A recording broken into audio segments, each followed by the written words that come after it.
So today it's Saturday and I am reading the new draft public comment from the IET for Open Pen Conductor Detection Devices, brackets OPDDs, I've abbreviated that. The full title is Open Combined Protective and Neutral, brackets Pen Conductor Detection Devices, OPDDs, for use in electric vehicle charging applications for household and similar installations. So I'm reading through this for the first time. I haven't read through the whole thing yet, so I'm not going to give any comments on it or anything like that.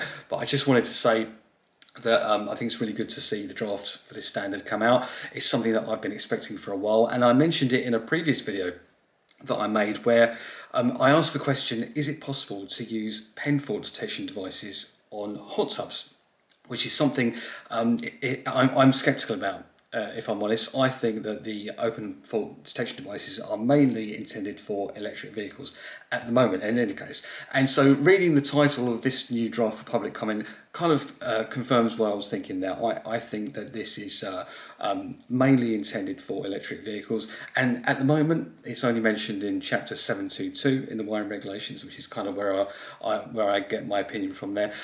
I talk about that more in the previous video on my channel, so if you haven't seen that, I'll put a link at the end of this video.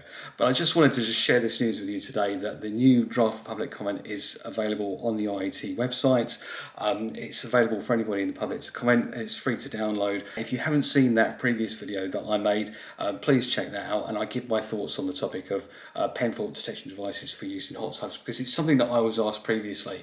A viewer asked me, can we use them for hot tubs? And it's something that I'm personally I'm sceptical about. I think that they are mainly intended for use for electric vehicles, and so reading the title of this kind of confirms what I was thinking there. So yeah, check out my other video, and if you haven't done so already, please click on the subscribe button to see more videos like this.